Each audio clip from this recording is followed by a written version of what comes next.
Welcome back to the Daily Drum on WHUR and Sirius XM Channel 141. I'm Harold Fisher. The big presidential debate showdown in Philadelphia was one for the history books. Vice President Kamala Harris and former President Donald Trump talking about everything from immigration, the economy, healthcare, rally size, and more. For tonight, we're recapping the Philly Thriller presidential debate. My guests are Dr. Cherise Janae, political analyst and associate professor of political science at Alabama A&M University, and Republican strategist Raynard Jackson. Thank you all for joining the conversation. I want to start with a little bit of sound, and then we are going to go right in. So much to talk about. And get this. And the president at the time invited the Taliban to Camp David, a place of storied significance for us as Americans, a place where we honor the importance of American diplomacy, where we invite and receive respected world leaders.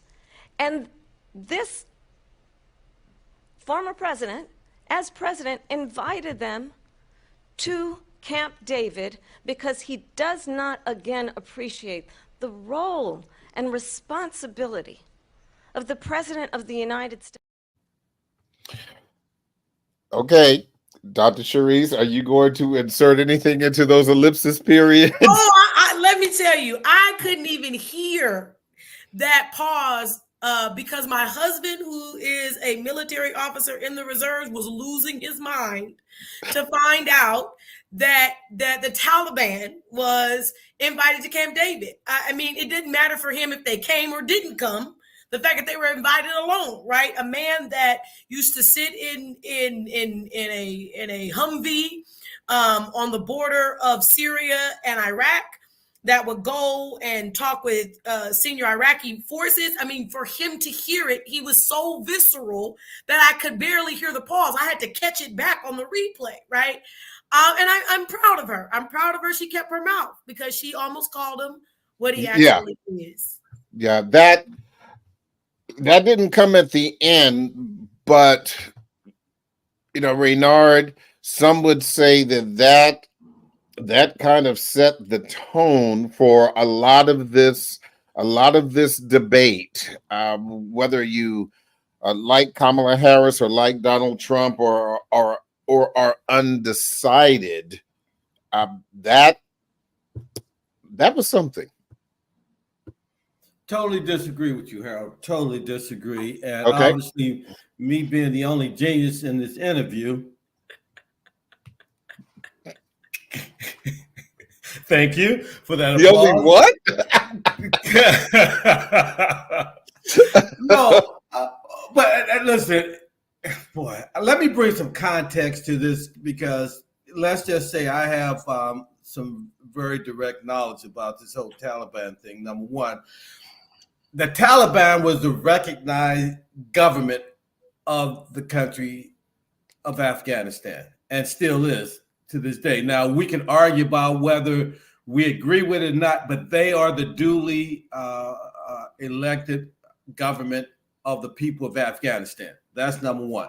Number two, the reason Camp David had nothing to do with what Kamala Harris, because she went off on her word salad last night on this issue, or the whole night.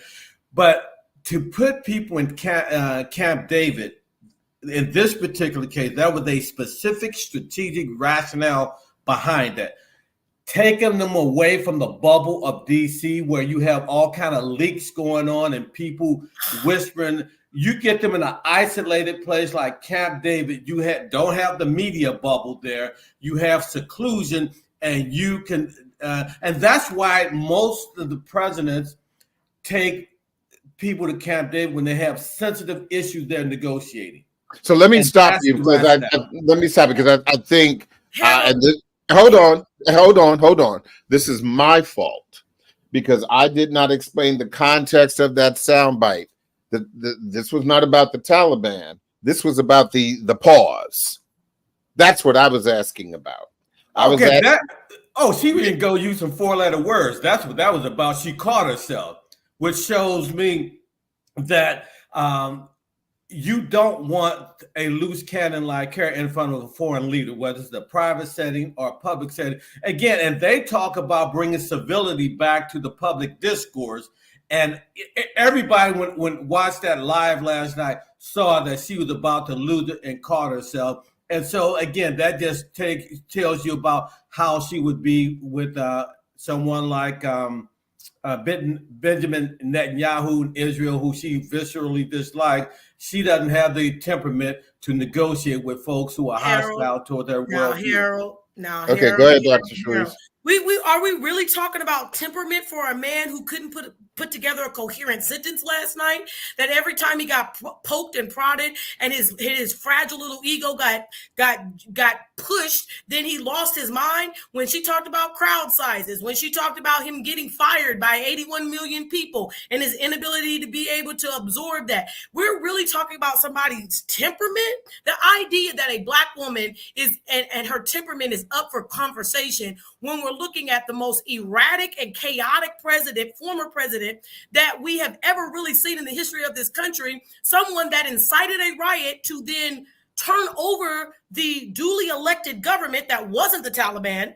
And the idea that he would, that on this program, Raynard, you would say that we're talking about Kamala Harris's temperament when your candidate can't hold a grate. Let me speak about the overall debate before we do some really diving in. How do you think Donald Trump performed, Raynard, compared to his debate with President Biden? Remember when we talked yesterday, pre-debate, I told you about the volume test. Right. Kamala Harris came across, if you turn down the volume, she was horrible. On the optics and the theatrics. And so we're putting aside the substance of what she verbally said, but just Trump did a little bit of that, but she was unhinged non-verbally from the beginning of the debate. And she came across extremely bad. And so when you flip through all the talking head shows post-debate last night, and even among Republicans, anonymous Republicans, I don't know what debate they were watching, Harold. On the substance level, Trump hit all the points he needed to. And I hope we get a chance to talk about this, Harold, during this show, about the role of the media. I was embarrassed by ABC and how they conducted themselves. But on substance, I think Trump won on substance by far. There's no question about that. Okay. Dr. Sharice. Okay, so if we're living in an alternate universe, then possibly he won. But since we're living in the United States and today is September, the day that we recognize that Donald Trump got his behind handed to him. Let's be very clear. When we're talking about, as I said previously in the pre-debate show that we taped, that if we turn down the volume on her, then of course she's at a disadvantage. So if we're using Raynard's, again, turn down the volume test, of course she's at a disadvantage, because any level of expression from a Black woman that's not a smile, that doesn't cackle too loudly, that frowns up their face, that has any level of non-stoic movement, then is seen as pejorative. And that is exactly what Raynard is describing right now. The fact that she was able to stay composed after he lied on top of lied on top of lied on top of lied is, to me, shows her fitness to be able to be the next president of these United States. Name me a lie he made last night. Okay. Well, since you asked, let's talk about this on the other side. Also, on Charlottesville, that story has been, as you would say, debunked. Laura Ingraham, Sean Hannity, Jesse, all of these people, they covered it. If they go an extra sentence, they will see it was perfect. It was debunked in almost every newspaper, but they still bring it up, just like they bring 2025. Okay, that's just one.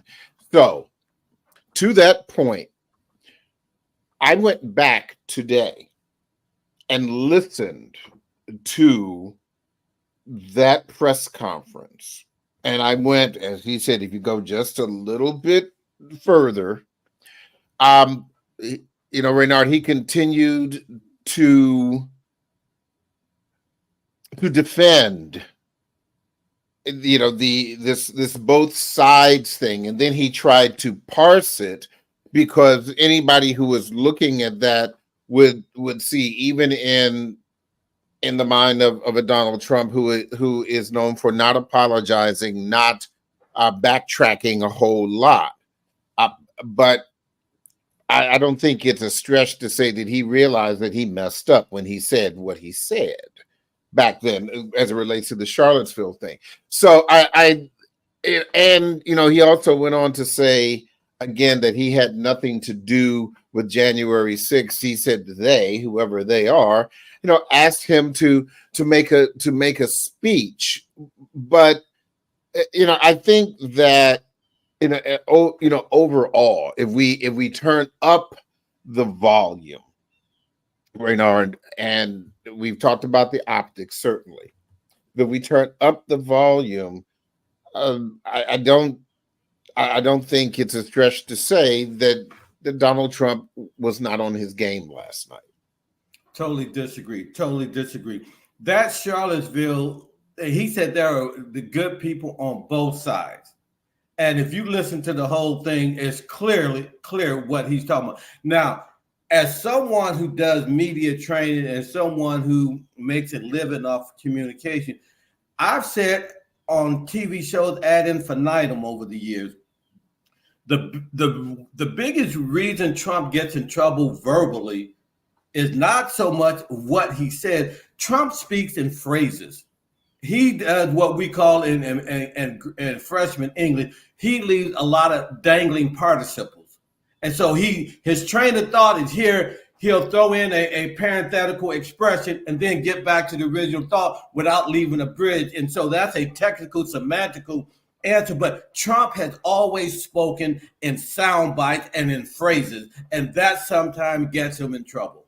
I think they call that rambling, but well, let's just deal with a very clear lie, because you said which one that I thoroughly enjoyed that he told, that the exonerated 5 pled guilty.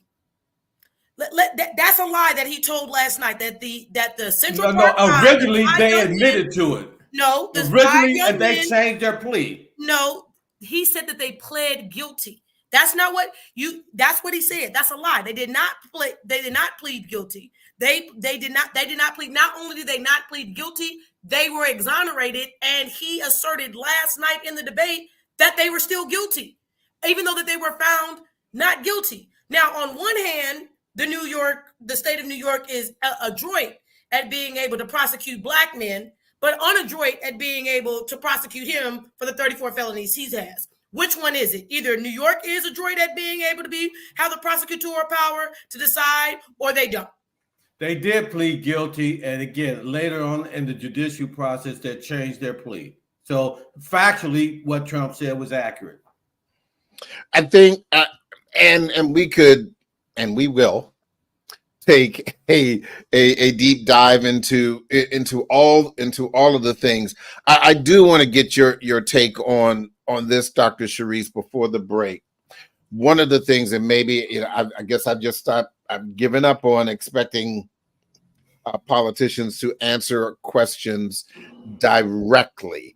And the very first question that was asked of Vice President Harris was, do you believe that the American people were better off 4 years ago, or better off today than they were 4 years ago? She didn't answer the question. She went right into her talking points. When we come back, I want you to talk about that. I want to remind our listeners that they can see this and every edition of the Daily Drum on our website on WHUR.com.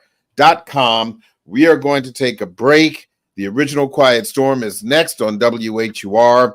I'm Harold Fisher. This conversation continues on Sirius XM channel 141 and 96.3 HD2 in just a few seconds.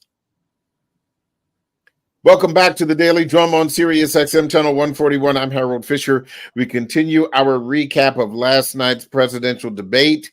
My guests are Dr. Charisse Janae, political analyst and associate professor of political science at Alabama A&M University, and Republican strategist Raynard Jackson. Before the break, Dr. Sharice, I was asking about the very first question to Vice President Kamala Harris, where she did not address the question, is America better off economically for today than they were 4 years ago? Your thoughts about her talking points answer and not addressing the question. I think she did answer the question. She just answered it indirectly. And the reason I believe that she did answer the question is that the question was, do you believe, right? The thrust of the question, since Raynard was giving English lessons, I thought that I would throw one in here myself.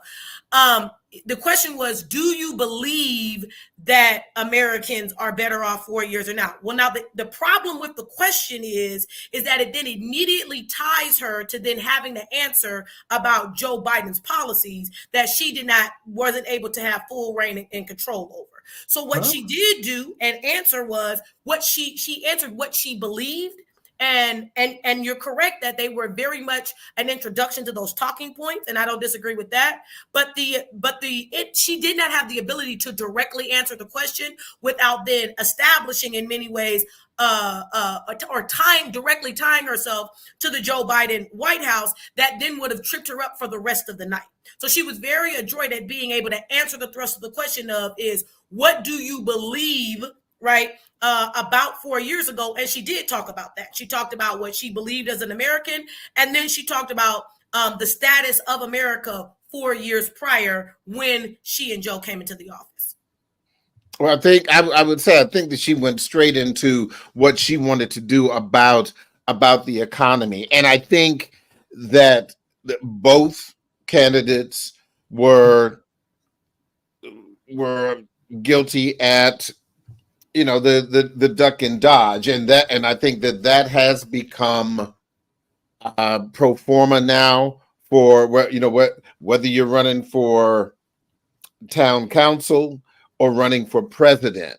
And I think that the American people are paying attention to that for both candidates. And I think as a journalist, certainly that kind of thing, and that's my own personal pet peeve. I just want to say, answer the daggone question. But that goes for all politicians, big and small. Let's talk about another issue. Let us talk about abortion. They have abortion in the 9th month.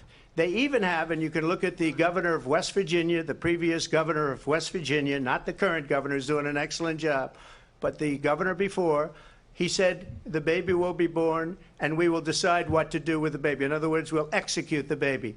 And that's why I did that, because that predominates, because they're radical. The Democrats are radical in that. And her vice presidential pick, which I think was a horrible pick, by the way, for our country, because he is really out of it.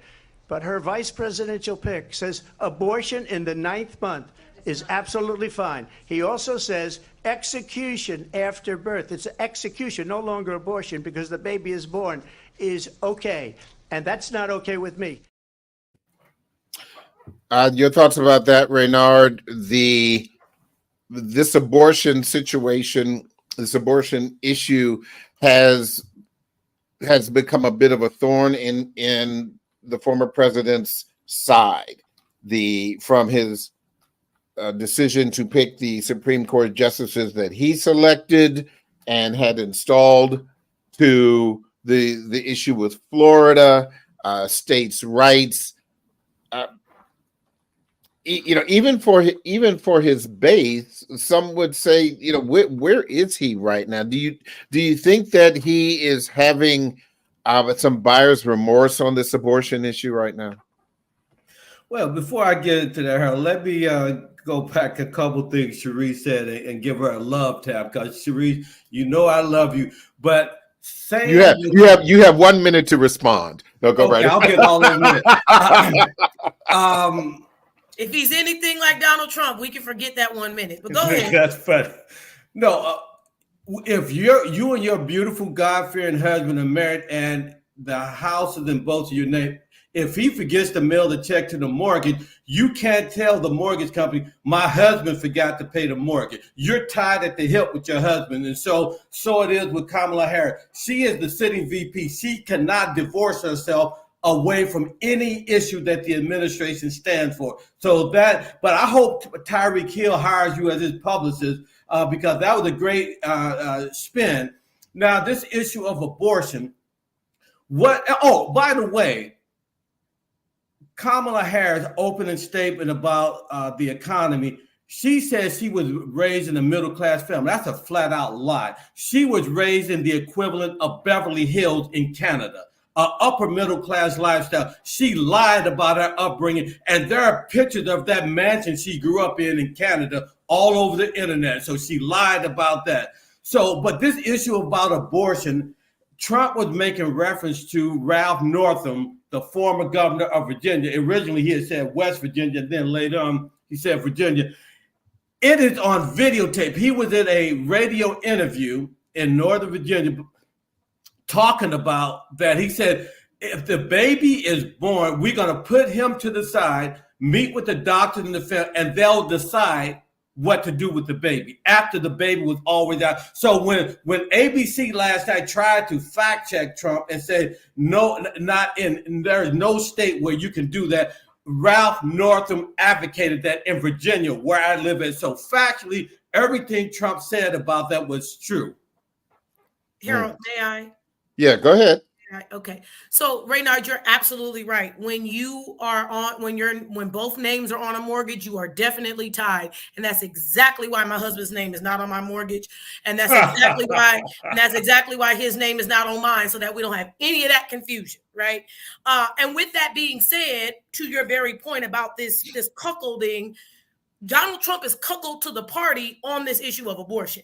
You cannot on one side of your mouth say that we got rid of Roe, that's what everybody wanted, and then on the other side then say, I sent it back to the states. No, because if anybody understands Roe actually gave the states the ability to make those individual decisions. The fact that you now want to clarify and come back and talk about the state of Virginia, that's great. But your Donald Trump king last night said West Virginia. And no matter how much we try to spin it the next day, the reality is that the abortion issue is a huge problem for the Republican Party because they went after it in an ephemeral way, not understanding the implications and the amount of white women they're going to lose inside of the electorate because of this decision to go after abortion. This totally not true. No, not true. This, Harold, is going to be, this issue right here is the reason he loses in November. So why are all the polls showing that abortion is not even in the top 10 of issues? Because it's the economy, illegal immigration, defense. Folks that have been voting forever. We are not polling people. We are not. So CNN. We are not polling. We are not polling new voters. We are talking about in the state of Pennsylvania. We have seen almost a 200% jump in new voters. We're not the polls, and most of them are Republican. Voters. No, I used to run Republicans have 200,000 more voters in Pennsylvania. I used to run a polling center. When you want to get your most accurate polls as far as data is concerned, you use what's called a propensity score to then look for who you even poll. The propensity score means that you have to have voted in a certain number of elections.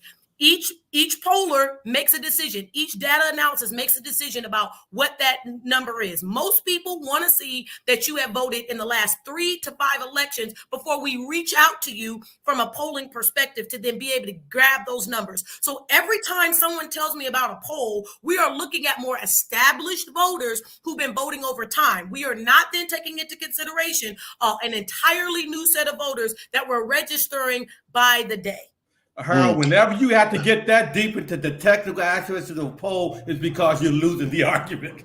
Let us move on. I will say, Reynard, your comments about where she lived in Montreal, and one of the things that I was,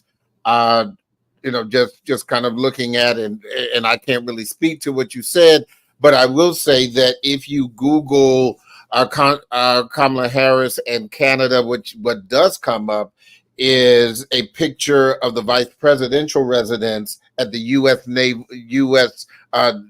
Naval Observatory grounds. So I can't speak to that. Well, that I claim. can't, Harold. I can speak Yeah. to that. I'm from Oakland, California. I'm from Oakland, California. I know folks who babysat. I know folks who babysat her because her mama worked at UC Berkeley. I bike ride at Berkeley. My cousin is in the Hall of Fame at UC Berkeley. Kamala is a very well known figure in northern And wealthy. And in Northern California. She was a prosecutor in Alameda County, right? She went on to San Francisco. She's a very well known figure in Northern California. So any Googleable pictures that we're talking about from Montreal do not in any way represent the majority of her lifestyle, which was lived. Her mother owned the house. Yeah, What are you talking about? yeah, and she did talk about that. She did talk about her mother. She grew up in owning- an affluent upbringing. and She was not a middle class person. She was I middle class. like I said, we could go down the rabbit hole. But she lied, though, Harold. That's the point. She lied in her opening statement. So let's try another rabbit hole in another in yet another thicket of the woods. In Springfield, they're eating the dogs, the people that came in. They're eating the cats. They're eating the pets of the people that live there. And this is what's happening in our country, and it's a shame. As far as rallies are concerned, as far as the reason they go is they like what I say. They want to bring our country back. They want to make America great again. It's a very simple phrase, make America great again. She's destroying this country, and if she becomes president, this country doesn't have a chance of success. Not only success, we'll end up being Venezuela on steroids. I just want to clarify here. You bring up Springfield, Ohio, and ABC News did reach out to the city manager there. He told us there have been no credible reports of specific claims of pets being harmed, injured, or abused by individuals within the immigrant community. Well, I've seen people on television. Let me just say here, this is the people on television say my dog was taken and used for food. So maybe he said that, and maybe that's a good thing to say for a city manager. I'm not taking this from but television. But the people on television saying their dog was eaten by the people that went. So, Dr. Charisse, what happened there? So it is hilarious because I am in a political group, a group me, shall you say. And this story they sent like literally right before the debate. And I said, I know it's going to come up. And why is it going to come up? Because we're really talking about Haitian Americans. We're talking about Haitian Americans who have been displaced, who are here in many ways as political refugees, that live in Ohio, a place that Trump felt like was going to be a stronghold for him, right? An area where white fragility is encroaching and making white people be nervous and scared about the influx of Haitian immigrants. And there is some degree of tax on the city because these immigrants do not speak English. However, the racist and overtly racist idea of saying that they're taking people's pets and eating them is nothing more than a fear tactic used to then make people be afraid of immigrants that are not.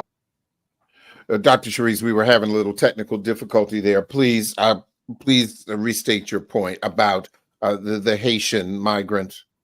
Yes, the Haitian migrant population, right? It was very clear a racist and a racist dog whistle to those in this country that are afraid about the browning of America, and then for that racist incident then to be tied to Venezuela, another brown country, right? It was very pejorative and was an extreme loud dog whistle to those who believe that the country is turning too brown too fast. I think the thing that I found, particularly interesting, Reynard. First of all, I've been to Springfield, Ohio, which is it's about the size of the municipality of Bowie, Maryland. Okay, so it's a small city. This issue had been debunked by the mayor of Springfield earlier in the day, he held a press conference, and ABC even said they reached out to the city manager, just as a strategy. What was Donald Trump thinking? We've heard reports, I'm sure you've heard reports, that his strategists were saying, don't talk about dogs and cats being eaten. Well, good luck on trying to tell Trump anything and what to do or not to do. Good luck on that. But here's the interesting thing, Harold and Sharice. Am I the only one that noticed? And again, I pay attention to people's verbiage. David Muir said, we called the city manager of Springfield, and he said there was no credible. I found that amazing because so he didn't say there was no calls talking about these folks eating Adam. There was no credible. I have no idea what he meant, but that indicates. Well, I can tell you exactly what he meant, because usually when we talk about, for example, on this day, 9/11, when we talk about the FBI and others, and they talk about or we talk about Inauguration Day, and you talk about law enforcement agencies where a security threat is high. That phrase, we have no credible threats. Okay, but that means you had threats, though. No, you investigated. Well, no, hold on. Let me finish. So when someone says we have no credible threats, that means that, yes, you may have threats from people who may be unbalanced, people who are just trying to disrupt, but nothing that is credible. So that's what that phrase means. But like I said, fact check in that particular case notwithstanding, that was a rabbit hole, different field, but another rabbit hole that the former president went down. That some would argue these were traps that were set by Vice President Harris, and unlike in the first debate, he just did not really seem to handle her well, Raynard. Well, no, I think, no, again, if you're looking at the substance, he hammered home his points about the economy, the lack of jobs, the upgrading and downloading of the jobs, foreign policy. I mean, tell me what exactly is Kamala Harris's stand on anything. When she was asked about the economy, she talked about her upbringing, had nothing to do with. Tell me, what is the rationale for America supporting Ukraine vis-a-vis Russia? There is no national security interest from America's perspective. Except there's no rationale for us to be NATO. Hold on, Sheree. No. Ukraine is not a member of NATO. They are not. So that doesn't make sense to me. Yeah, but Ukraine is not a member of NATO. Poland is. And Poland is not involved in this. Poland is involved because they are not. Gas, yes, they are, Raynard, because the gas that they're getting is from Russian pipes that are flowing through Ukraine. Russia has not invaded Poland. They invaded Ukraine, who is not a member of NATO. And they are threatening Poland's use of gas as an energy source. That you do not invade another country based on the basis of a threat. Article 5 does not kick in. Russia invaded Ukraine. Ukraine is not a member of NATO, so they have no expectation that Article 5 of NATO kicks in. That you go to war against war. You go to war against Ukraine is not a member of NATO. We are not at war, Raynard. We are assisting a country to defend. Bullcrap. We have boots on the ground in Ukraine. American troops. That's a lie. That's a bold-faced lie. I deal with DOD. Let me say this. Here's the question. To your point, Raynard. No, Ukraine is not a member of NATO. Poland is, and for those who need a geography lesson, Poland is immediately to the northwest of Ukraine, and that is the issue that was being made not only in the debate last night, but President Biden has made this this concern known that if Ukraine were to fall, what would prevent Putin from invading Poland? That is the question. That's the rhetorical question. That is the concern. Let us move on to this next thing. Again, this is one of the things that I find particularly interesting, and this I think goes to the issue of traps that were set for the former president during the course of the debate. And I'm going to actually do something really unusual, and I'm going to invite you to attend one of Donald Trump's rallies, because it's a really interesting thing to watch. You will see during the course of his rallies, he talks about fictional characters like Hannibal Lecter. He will talk about windmills cause cancer. And what you will also notice is that people start leaving his rallies early out of exhaustion and boredom. And I will tell you, the one thing you will not hear him talk about is you. Okay. She said people start leaving. People don't go to her rallies. There's no reason to go. And the people that do go, she's bussing them in and paying them to be there and then showing them in a different light. So she can't talk about that. People don't leave my rallies. We have the biggest rallies, the most incredible rallies in the history of politics. That's because people want to take their country back. Okay, so She poked him, Harold. She poked him and he bit. Yeah, that again, no matter how you feel about the former president or Vice President Kamala Harris, and this goes to the heart of these discussions about rally size.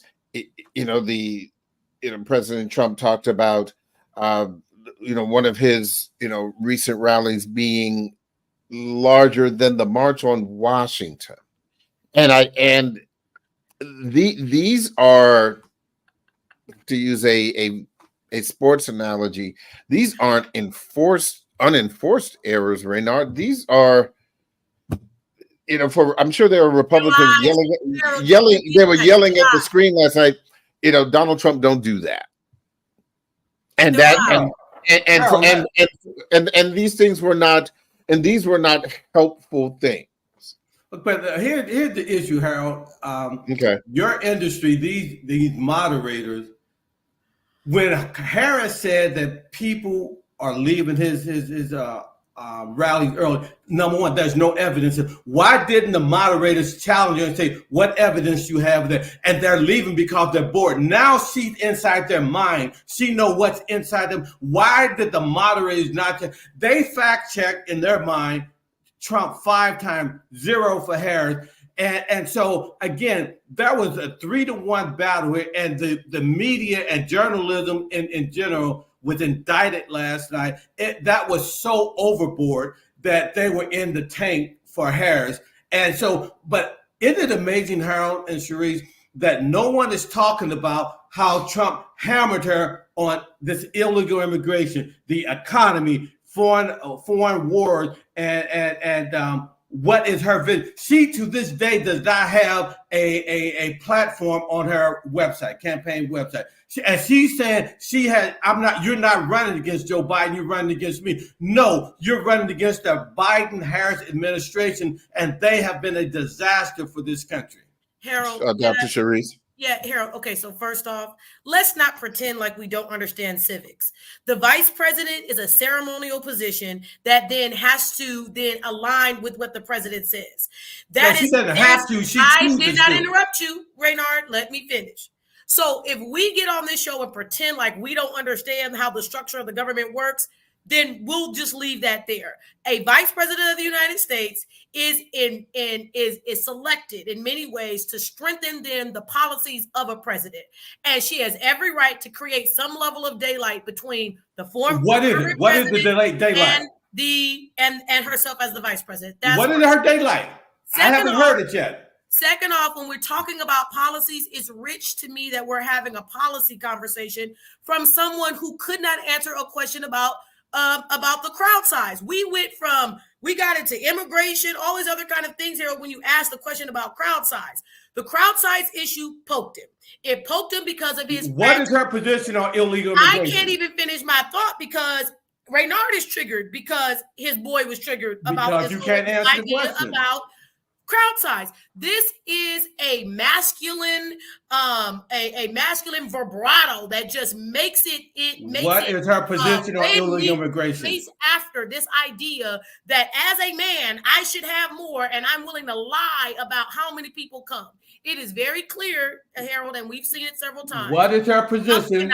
Okay, so let me see if I can help answer Reynard's question. That bill would have put more resources to allow us to prosecute transnational criminal organizations for trafficking in guns, drugs, and human beings. But you know what happened to that bill? Donald Trump got on the phone, called up some folks in Congress, and said, kill the bill. And you know why? Because he'd prefer to run on a problem instead of fixing a problem. They allowed terrorists. They allowed common street criminals. They allowed people to come in, drug dealers, to come into our country. And they're now in the United States and told by their countries like Venezuela, don't ever come back or we're going to kill you. Do you know that crime in Venezuela and crime in countries all over the world is way down? You know why? Because they've taken their criminals off the street and they've given them to her to put into our country. And this will be one of the greatest mistakes in history for them to allow. And I think they probably did it because they think they're going to get votes. But it's not worth it because they're destroying the fabric of our country by what they. That's true. Harold, Go ahead. Can I Go ahead. on the Real quick, and then Reynard, because I'm running out of time. Yes, very quickly here on this idea of immigration. The bill was sponsored by a conservative Republican who was livid that he got called for the bill to be pulled back. There was a bill on the table. There was a bill on the table that was authored by a Republican that Donald Trump had pulled back. And then once discussing the bill, he does not discuss the tenets of the bill. He goes back to his level of talking points about the danger of particular immigrants. We have the same exact conversations. And if you listen to him in his response, he literally gave the definition of political asylum. If the government of Venezuela is telling certain people that if you come back here, we'll kill you, then you then qualify for political asylum. Reynard, real quick. Number one, Senator Langford from Oklahoma, who was the sponsor of the bill, is a liberal Republican. And the bill would have allowed 180,000 illegals into the country a month. Even with this bill, 180,000 a month, that's almost 2 million a year. So the bill did not stem the tide of illegals coming into the country. And there is no problem with immigration. These are illegal folks. These are not migrants. Migrant means you came through legally. In order to be a migrant, you have had to come through the port of entry. These are illegal, and that's the problem. Okay, let me ask you this final question before we go. I'll start with you. I'm going to be quite honest, Reynard. I wouldn't know a Taylor Swift song if I heard one. But what impact do you believe that her strategically timed endorsement means for this race? Absolutely not. Her endorsement means about as much endorsement of Dick Cheney for Kamala Harris. Absolutely nothing. And those who are going to vote for Kamala Harris, we're going to vote for her with or without. Taylor Swift has no sway when it comes to politics. Now, she may be able to move a product or service because of her massive social media following, but there are very few people who could quantifiably move votes on either side. Period. I'll let you have the last 30 seconds, Dr. Charisse. Thank you so much, Harold, for having me. The idea that Taylor Swift does not have sway over popular culture is absolutely ludicrous. Ask the Kansas City Chiefs and Travis Kelce. So when we're having a discussion about Taylor Swift and her eloquent and signing off as a childless cat lady, it is very clear that the Harris campaign has been able to get into inroads in every community across America. I'm going to have to let that be the final word. Both candidates look like they have work to do, and there's not a lot of time. We will continue to watch. That is the Daily Drum for this Wednesday, September 11th. I'm Harold Fisher. Good night.